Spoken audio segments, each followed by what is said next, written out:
یہ دین ہم تک کس نے پہنچایا؟ مجتہدین نے پہنچایا ہے. امام کہتے ہیں میں غیبت میں جا رہا ہوں، تم پر واجب ہے اس کی تکلیف کرو جو سب سے بڑا عالم، اس کی تکلیف کرو جو سب سے بڑا متقی. بتائیے سب سے بڑا عالم بھی متقی بھی تو کیا اعتراض؟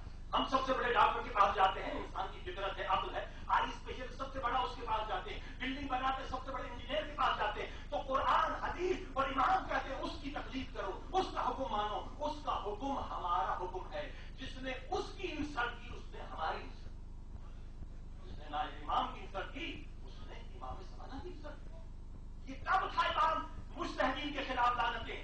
کبھی نہیں تھی. یہ کب ہوئی ہے؟ یہ صدام کے کیسے سے شروع ہوئی. صدام نے ملینز ڈالر دیے تھے، بلینز ڈالر دیے تھے پاکستان ہندوستان، اور کتنے ہمارے ضمیر فروش علماء اور لیڈر تھے جو اس کے ٹیبل پر انہوں نے کھانا کھایا تھا. اللہ مغفرت کرے ہمارے مجاہد دلیر عالم دین حسن ترابی. اس زمانے میں حسن ترابی صاحب جو شہید ہیں یہ محمود آباد کی مسجد میں تھے. میں بیٹھا ہوا تھا، ایک صدام کا مولوی آیا، کہا 6 لاکھ یعنی 87 کی بات ہے، 6 لاکھ روپے دیں گے صرف ایک میٹنگ کرا. صدام کے لوگ اپنے لوگوں میں پیسے تقسیم کر رہے تھے، علماء کو گالیاں دو، مجتہدین کو گالیاں دو. 25 بلین ڈالر یہ گلف والوں نے جمع کیے تھے. شیعت نے کیا کرنا؟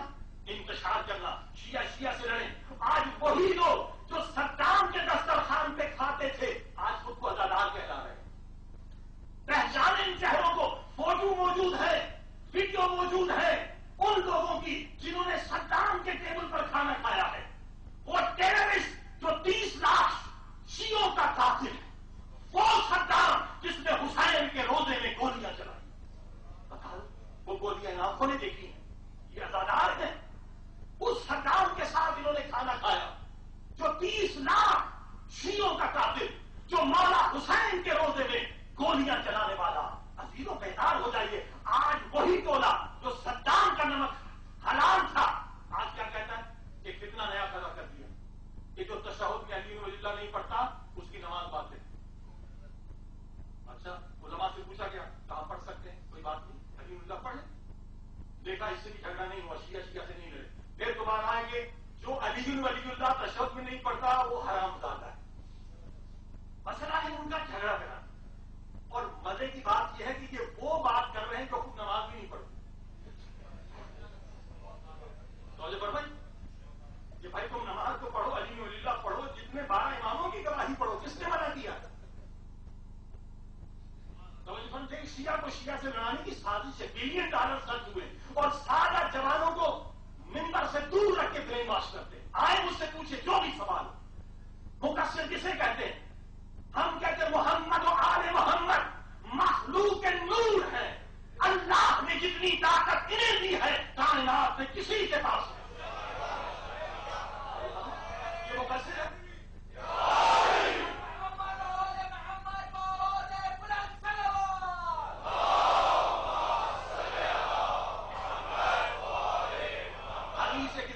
جو نہیں مانتا وہ شیعہ نہیں ہے، جو یا علی مدد کا منکر ہے وہ شیعہ نہیں ہے، جو عزاداری کا دشمن ہے وہ شیعہ نہیں ہے. عزیزوں وہی لوگوں نے یہ فتنہ کیا. ایک شیعوں میں شیعوں سے لڑا. کتنے شہروں میں فتنہ ہے. پولیس کورٹ تک شیعہ شیعہ سے گئے اور یہ بھی پکڑا گیا لوگوں کو.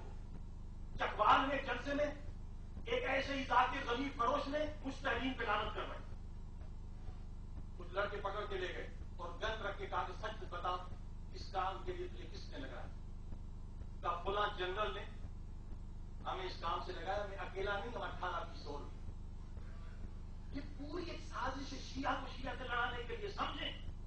اور یہ وہی چہرے ضمیر فروش، فوٹو موجود ہے، ویڈیو موجود ہے، جو صدام کی ٹیبل پر کھانا کھانے والے ہیں.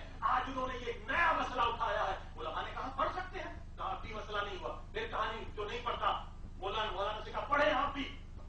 پڑھیں ضروری نہیں ہے ہم بھی پڑھیں. کہا نہیں اگر آپ نے علی ولی اللہ نہیں پڑھا آپ حرام زادہ. تو مولوی صاحب نے کہا کہ آپ کے بابا بھی نہیں پڑھتے تھے. سلامت پڑھی محمد.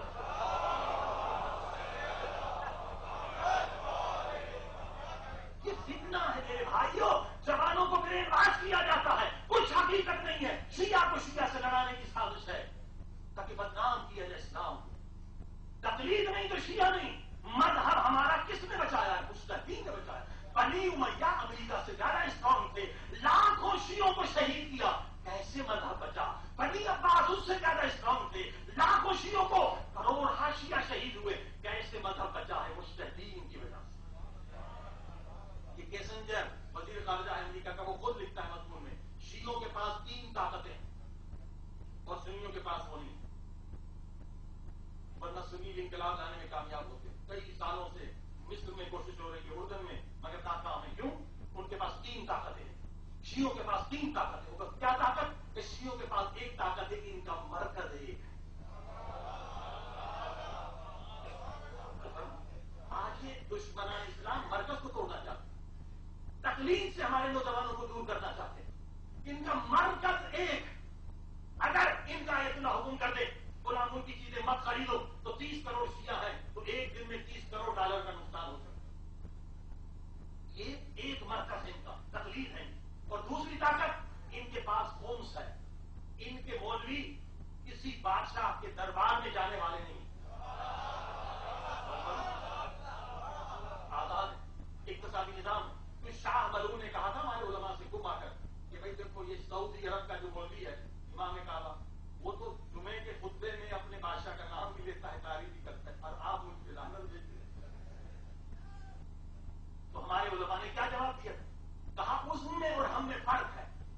وہ جو بادشاہ کا نام لیتا ہے امام کعبہ, کیونکہ وہ بادشاہ کے دسترخوان سے کھاتا ہے. ہم تیرا نام نہیں لیتے کیونکہ ہم تیرے دسترخوان سے نہیں, امام زمانہ کے دسترخوان سے.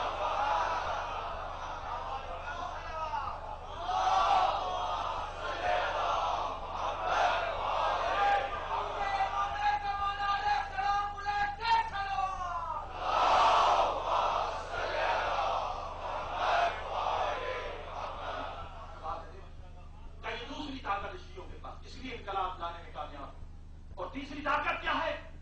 ہومس کا نظام ہے. ان کے علماء محتاج نہیں, یہ اقتصادی نظام ہے. اس لیے ایران میں انقلاب آئے. عزیزوں, یہ انقلاب آپ سمجھ رہے ایسے آ گیا, اور یہی ٹولہ امام خمینی کا بھی دشمن ہے, انقلاب اسلامی کا بھی دشمن.